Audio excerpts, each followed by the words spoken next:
Oh, the hard things about the hard things about the hard things, where he says, if you're going to eat shit, don't nibble. Favourite quote. Yeah, unbelievable. Is it like, it is a ridiculous sort of management vagary, but it's very, very true, and you can just roll that out and someone knows exactly what you're talking about. If you're going to be like, oh, what's the approach to client servicing? Like, that's a really good place to start, I think.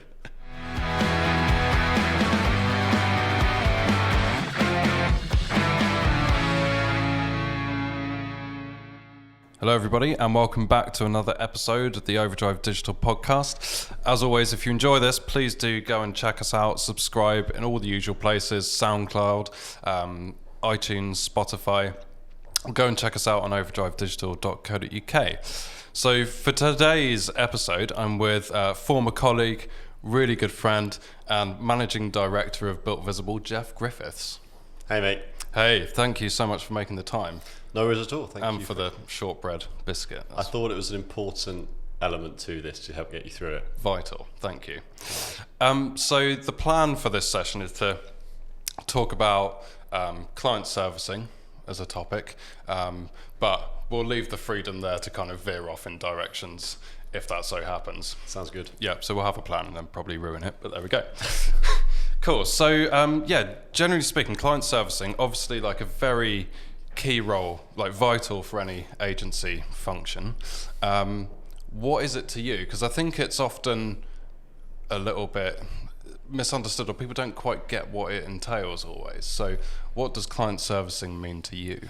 Yeah, I think it's just a really interesting role, particularly like we're a very specialist agency, so it's this thing that sort of sits there in between the client and the product, and it's a real sort of facilitation role. I think is the way that we look at it here. We've got people here that are, I think sort of the best in the industry at doing the actual thing. Yep. But that's often very irrelevant to an organisation. So it's like, do we actually understand the client? Do we understand the organisation there?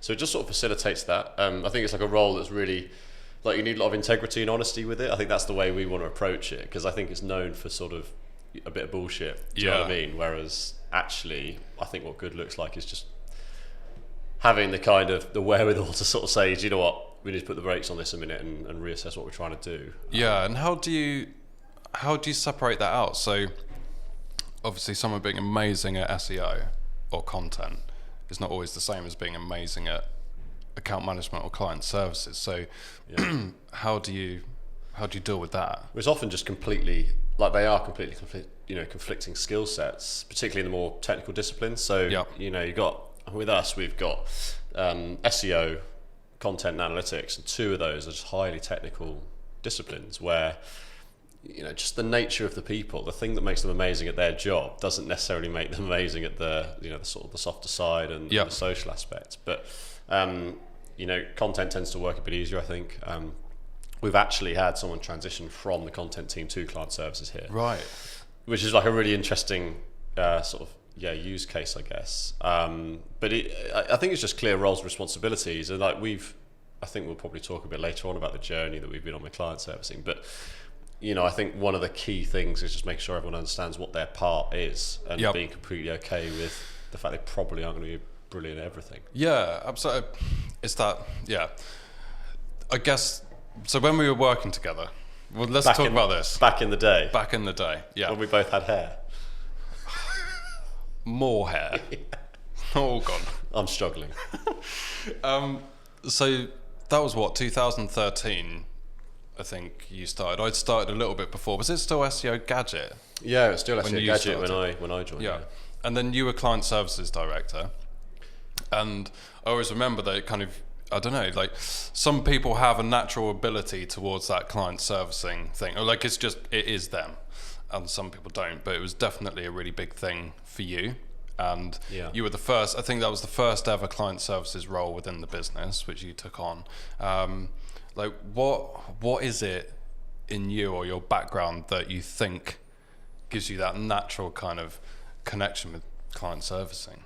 Yeah, I don't know. I think like when I joined, like there was sort of 10 of us in a room, 15 of us in the room. It was like super small and like really niche. And what happened was I sort of came in frontline consulting and sort of looked at everything we were doing, and we were just quite naive. Like so good at what we're doing, but commercially not overly aware. Yeah.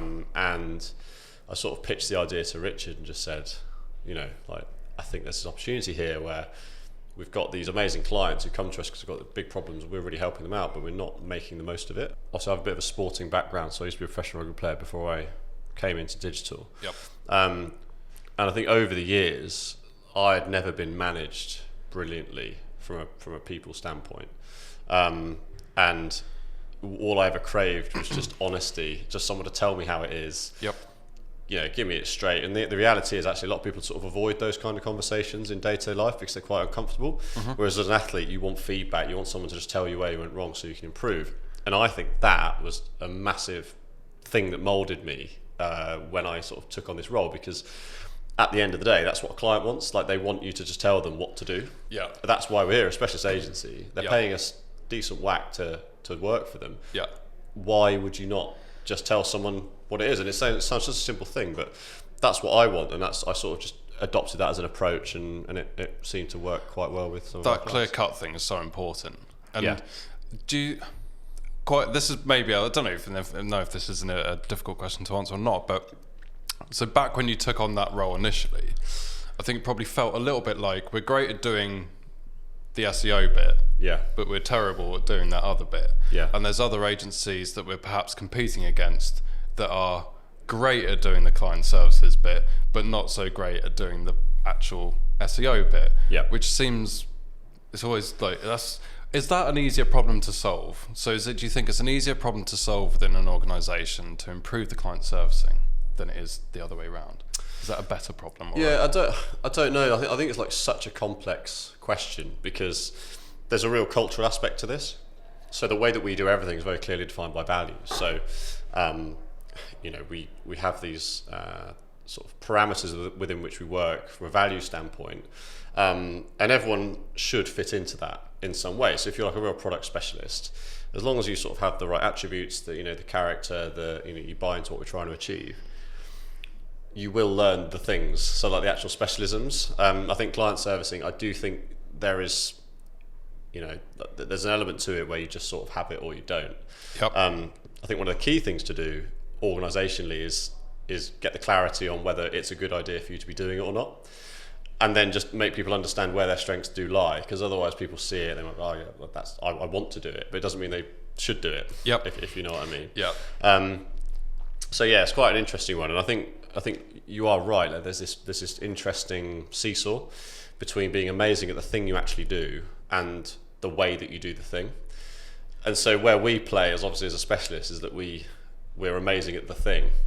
And I think historically, or certainly when I joined, we were quite naive on the how and the why. And then if I look at like a big agency now, they'll be amazing at the bells and whistles, the sales, all of that stuff. But the reality of the situation is the product's terrible. Yep. And it's good for us. We make a load of money mopping that stuff up. But there's this balance to strike in the middle of it, and that's the game for me. That's the game. Yeah, that's really interesting. And obviously now, so since that point, how many people are in the team now? We're about 50 now. 50. So Yeah. totally different business, really, in terms of team and size and everything else. Now you've got a team around client services. Talk a little bit about that structure and how that's developed. Yeah, so I mean, it's an interesting one because we've never had this function on its own. And I'm in a few sort of WhatsApp groups and things, and this is a topic that comes up time and again. It's really interesting. When you're small, you can have your specialists doing the things they're amazing at, and that they're pretty much better than anyone else at doing, and handling all the stuff that goes with it. So for want of a better word, account management. The issue is as you sort of scale and you win bigger deals, more complex accounts, more complicated verticals, like all this stuff comes into play, all the complexity. And at that point, it's about mapping people and lining them behind a vision by giving them, the thing that they are best at. So from our side of things, we sort of knew we needed to do it at about, I think it's one of the biggest regrets I have is not backfilling the role when I took over as MD. Right. I really wish I'd done that straight away. What happened is that I made the hire about 2 years after I took over, and I should have done it immediately because... So I assume you were doing that role. Well, allegedly, I'd say I was doing it pretty badly. But luckily, all our people are amazing, so we sort of got through it. But yeah, we got someone else in who was just incredible, completely owned it, and we saw a massive uptick. And then the really interesting game since then has been building out a team that do the same things, and finding these people has been very, very difficult, because they've got to, they've got to fit the culture, they've got to fit the vision, they've got to have what is, pretty advanced product knowledge. Yep. Have all the commercials, have the right mindset. It's a real, unique personality trait. So we've got to the point now with a team of 4 that act as these intermediaries between clients and our staff, and represent both sides equally to each other. And it hasn't been completely smooth sailing, I'm not going to lie. It was, we're still sort of ironing it out, and just getting more and more clarity, because there are things and there are things that you don't know, and then there are the things you don't know. And we're starting to see some of those last ones now, which is really interesting challenge. But again, it's as long as everyone knows that we're doing this to have the right people doing the right things, then that as long as we've all got a bit of patience to make it happen, it's absolutely fine. Yeah, that's fascinating. And so we talked a little bit about I guess the perspective from an agency side, but there's also the side from the client, right?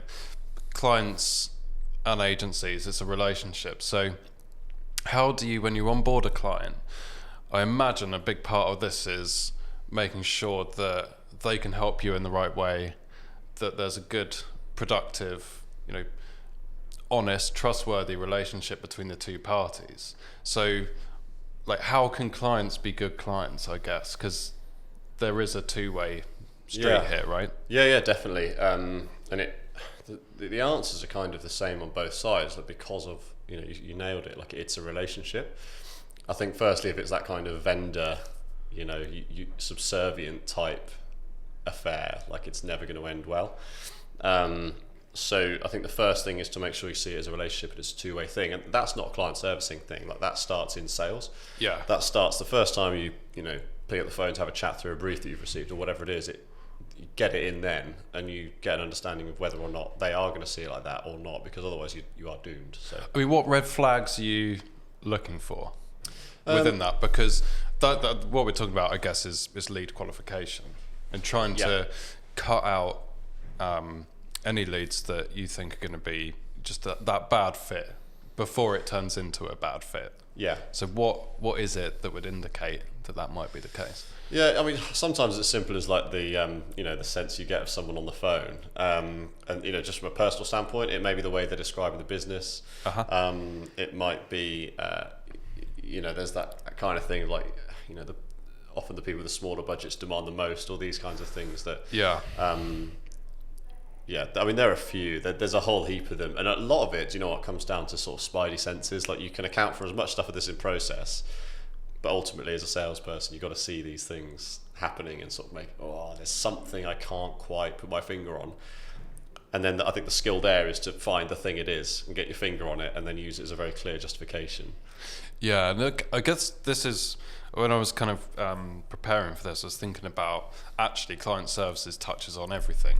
Yeah. Right. So, lead qualification, hiring, but it's not just a one.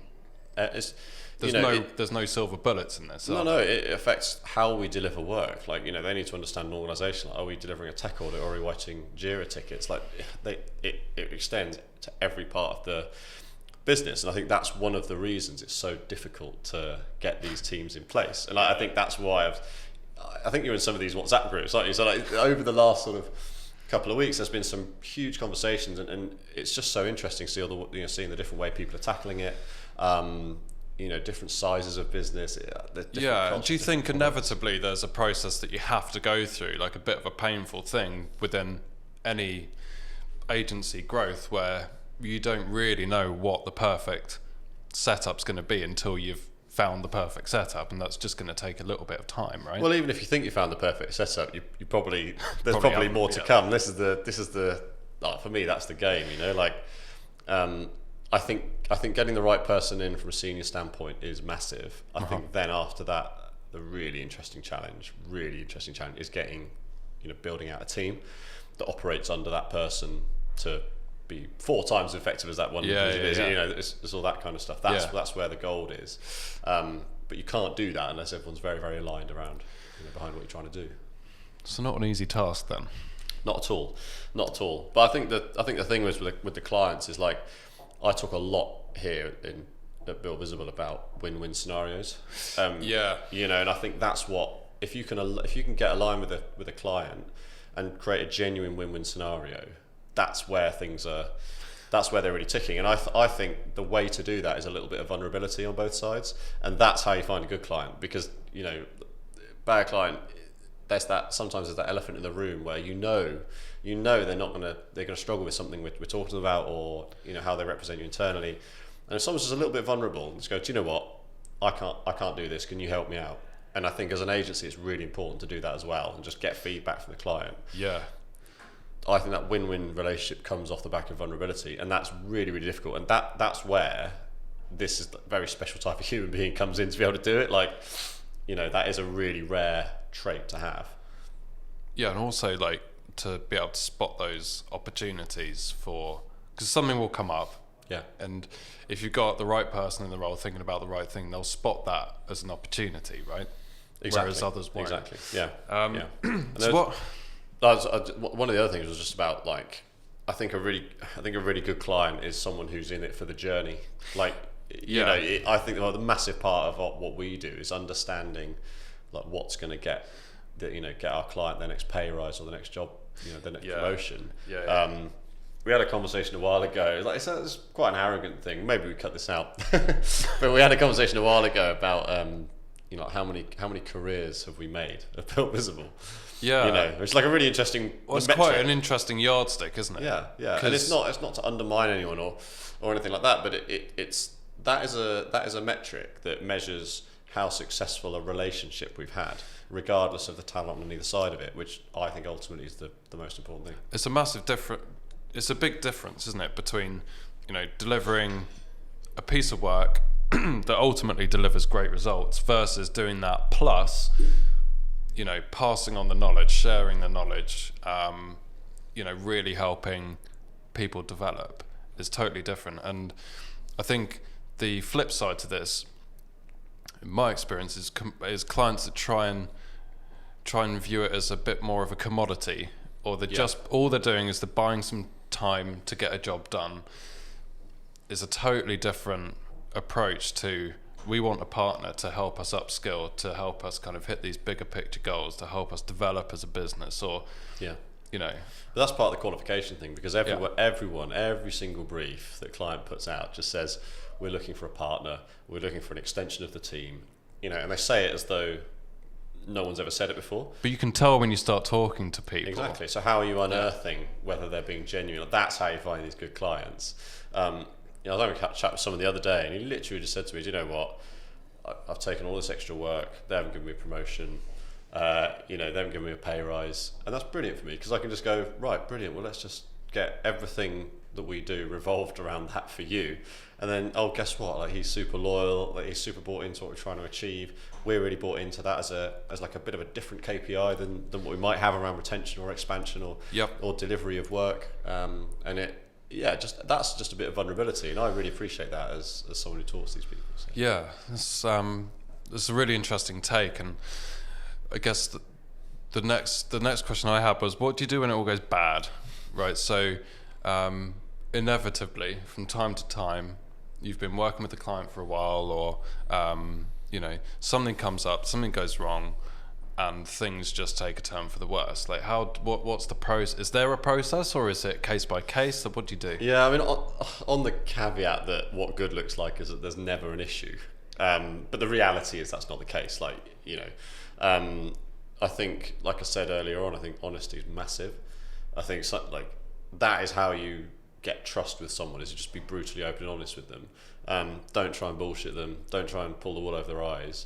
Just be like, look, this is the case. Or, I think a really important question is just asking someone if we're at risk here. Like, is the account at risk? Because the fact that you're scared of the answer, that's just, you're scared of being scared of something is something that hasn't happened yet. So at least you can get some clarity on the actual issue. So yeah, I think that's definitely something that I got from rugby, was just this need for feedback. So I think just being very, very open with the people, placing trust in their answers, making sure they trust what you're saying. The way that we try and tackle it is we try and cover both bases. So we say, okay, we acknowledge that there's a hard data side to retaining a client, i.e., are we performing or not? Yep. And that's typically, we'll always put, a revenue focused forecast in front of someone, and if we're not hitting that, then we've potentially got a problem a bit further down the line.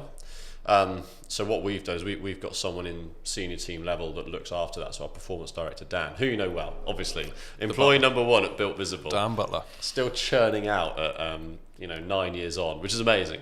But he's just an absolute machine, and he just understands. He has a complete view of our entire client portfolio, how they're tracking against the targets that we've set. So that's our first early warning system. So if we see things drop off, we can react. With what we do, being sort of 2/3 of our offering is really technical, the softer side is really important and is a point of difference. So it's all about empathy. That and Ileana, our head of client service, talks about it all the time. Like, she's written about it. Empathy is the key. So, and that's not necessarily what you get with the more technical, the technical people. So they're the two sort of key things, but we tackle it by, again, just being like, you're the best at that, off you go. Yeah, but then, whatever the issue is, whether it's a results thing or a relationship thing or whatever it is, proactively addressing it is got to be the most important thing, rather than the bury your head in the sand factor. Yeah. Everyone avoids the problem and it just builds up, right? Because as soon as you've addressed it, you can talk about it and you can figure out what to do. Eat the frog. That's what I always say, is eat the frog. It's like, no one wants to eat a frog, but like, just eat it, get it done. What's the there's that book we were talking about the other day. Oh, the hard things about the hard things about the hard things, where he says, if you're going to eat shit, don't nibble. Favourite quote. Yeah, unbelievable. Is it like, it is a ridiculous sort of management vagary, but it's very, very true, and you can just roll that out and someone knows exactly what you're talking about. That is one of my favourite quotes. Got to be, because it's true. Jump in, get on with it. If you're going to be like, oh, what's the approach to client servicing? That's a really good place to start, I think. Amazing. So you wrote a post a while ago about 10 questions to ask a potential agency. Yeah, I think was that, I can't remember whether that was the exact title or not, but that was the general premise of it. Something along those lines.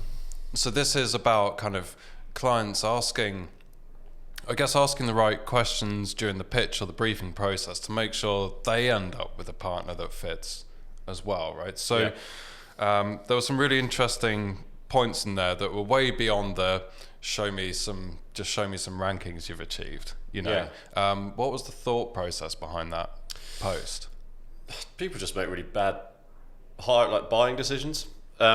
I'm going to say that, aren't I? Because I'm going to be biased, and it might, I'm going to sit there and it'd be easy to think, they've made a bad decision because they didn't pick Builtvisible. But I mean, on the same token, I do genuinely believe that not every agency is right for every client. So, you learn from losses, and you sort of might be saving yourself. But it's just the way that people tend to make purchasing decisions is just really quite poor. Even when they have sort of procurement involved, it's sometimes, especially when they have procurement involved, and it's just, I think with the organic industry in particular, like SEO in particular, my opinion is everyone's just trying to show how clever they are the whole time. There's this big ego game. So you're going to go into a pitch, everyone's going to be like, oh, look at, they're not going to show you the worst work. They're not going to show you their worst processes. They're not going to put the worst people in front of you. Yep.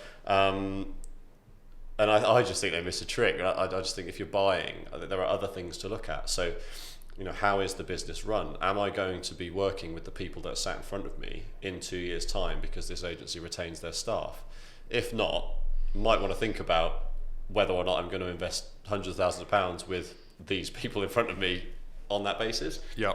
And I just think there's a lot to be said for an agency truly understanding how businesses run, and everyone should be across financials. They should understand how the agencies make money, how the clients make money. I think there's a lot more due diligence that buyers could be doing to procure what is essentially quite a risky thing to buy, because there's no guarantee with SEO. This is the thing you fight Yeah. against all the time, and procurement try and put it in a box where they get clear returns. There's lots of things we can do to sort that out and to sort of paint the pictures.